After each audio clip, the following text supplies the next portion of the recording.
Hello guys, hello friend everyone, আসসালামু আলাইকুম। কেমন আছেন আপনারা? আশা করি ভালো আছেন। আজকে নতুন একটি স্থানে নতুন একটি জায়গায় চলে আসলাম ভিডিও শ্যুট করার জন্য, শুধুমাত্র সকল ভাই বোনদের জন্য আজকে ভিডিওটি। তো বন্ধুরা, আজকে আমি চলে আসছি ভৈরব রেলওয়ে জংশন। তো রেলওয়ে জংশনটা কীরকম লাগতেছে, ভিউগুলো আপনাদের কাছে কীরকম লাগতেছে, আশা করি ভালো লাগবে। তবে ভৈরবের রেলওয়ে জংশনের পাশে দিকে যাচ্ছি, ওইখানে একটা বিশাল একটু পুকুর আছে। পুকুরে অনেক মাছ চাষ করা হয়, সেই দিকে আমি যাচ্ছি বন্ধুরা। আর ভৈরবের রেলওয়ে জংশনের ভিউগুলো আপনারা দেখতে পারেন, অনেক সুন্দর একটি জায়গা।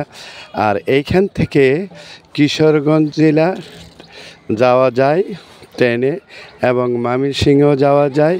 আবার এই ভৈরব রেলওয়ে জংশন থেকে ঢাকা, চট্টগ্রাম এবং সিলেট সব জায়গায় আসা যাওয়ার রেলওয়ের যুগে ব্যবস্থায় আছে, ট্রেন চলাচল করে।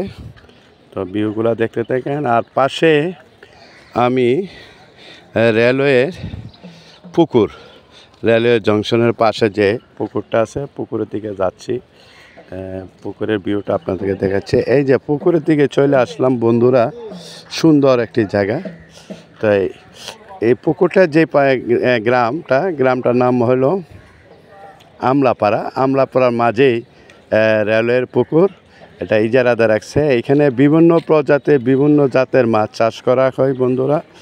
আর পুকুরের চারপাশে যে ভিউগুলা দেখতে থাকেন, অনেক সুন্দর একটি দৃশ্য। আশা করি আপনাদের কাছে ভালো লাগবে। সুন্দর একটি জায়গায়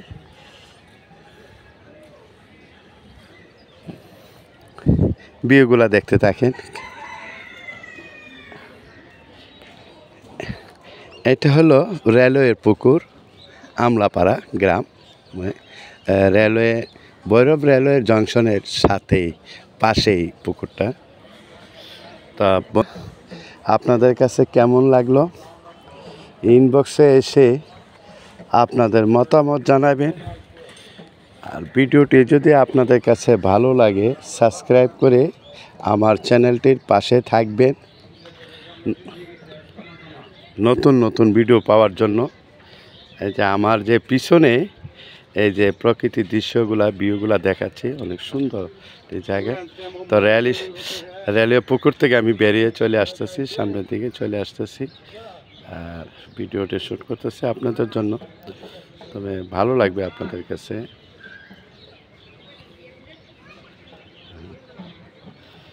ধন্যবাদ সবাইকে। আজকের জন্য বিদায় নিচ্ছি।